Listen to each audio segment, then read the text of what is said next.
The man never expected that due to a single mistake by a deity, he was accidentally killed. So to make it up to the unlucky Jack, the deity offered to send him to a different world under their control, and grant him a body immune to all poisons, with built-in enhancements across all attributes. Of course, the deity had one small request. They hoped Jack could help take care of 2 children. Although Jack was a bit confused, he still agreed. After all, he had to show respect to a god. The place of his reincarnation was set in a level 1 difficulty forest. Before Jack could figure out what was going on, he suddenly encountered a C-rank red wolf, but thanks to the cheat skills granted by the deity, he only needed to casually use one air bullet from his skill bar to instantly kill a red wolf. One shot per wolf, effortless. After it was over, he stored them away using spatial inventory. At that moment, Jack suddenly sensed movement behind him. He turned around and was surprised to see a pair of twins. At that moment, Jack instantly recalled what the deity had said, though he wasn't sure if they were the children the deity mentioned. No matter what, he couldn't let the 2 children stay alone in this monster-infested forest. Jack tried to ask the kids for their names, but they were so frightened they backed away. Then Jack remembered he had some food in his backpack. There should still be something to eat, so he picked out 2 peaches and offered them. Seeing Jack eat with such enjoyment, the kids hesitantly took a small bite, and it was indeed delicious. After that, Jack helped clean them up and gave them new clothes. After a short time together, the siblings realized Jack meant no harm, but strangely, no matter what Jack asked, they remained completely silent. Left with no other choice, Jack had to open their status panels to check their information, and saw they didn't have names. To make communication easier, Jack named the older brother Aaron and the younger sister Elsa. Even though they still didn't speak, they followed Jack closely wherever he went, which showed they trusted him. But they hadn't gone far when the siblings suddenly ran ahead. Even more dangerously, there were monsters ahead. Jack instinctively prepared to use magic, but he was afraid of hurting them by accident.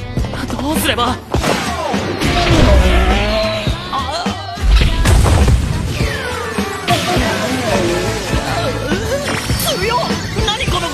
Turns out his worry was unnecessary, and it instantly confirmed Jack's suspicion. They must be the deity's children. But to be safe, Jack asked that if they found anything again, they should tell him first before acting. The 2 happily agreed. So from then on, no matter what unbelievable things Jack saw, he was no longer surprised. Soon, the 3 arrived at a nearby town. When the gate guards heard Jack came from the Gaia forest, they were instantly shocked, because that forest is extremely dangerous. Only high-level adventurers usually enter it. Seeing this, Jack quickly explained he hadn't gone deep into the forest. He only gathered herbs from the outskirts. Seeing Jack with 2 children, the story seemed plausible enough. Then they brought out a crystal ball for the 3 to touch. It turned out, it was a magical device used to check for criminal records. Once it confirmed they had no criminal history, the guards issued Jack 3 temporary ID cards, saying that if he wanted to stay long-term, he'd need to register at the Adventurers Guild. But Jack wasn't in a hurry about that. Instead, he went to the town's church first, because by praying to the statue there, he could speak with the wind god who reincarnated him. He then learned the children were indeed the ones the wind god mentioned, but they weren't her children, they belonged to the water god. Jack was very confused by this, but the wind god couldn't explain the reason. She only asked Jack to take care of them personally, and not send them to any orphanage. Jack hadn't planned to do that anyway, because by now, he had already grown fond of the 2 children. After the conversation ended, that night Jack found a hotel. He decided to go to the Adventurers Guild the next day. Once they entered the room, the 2 children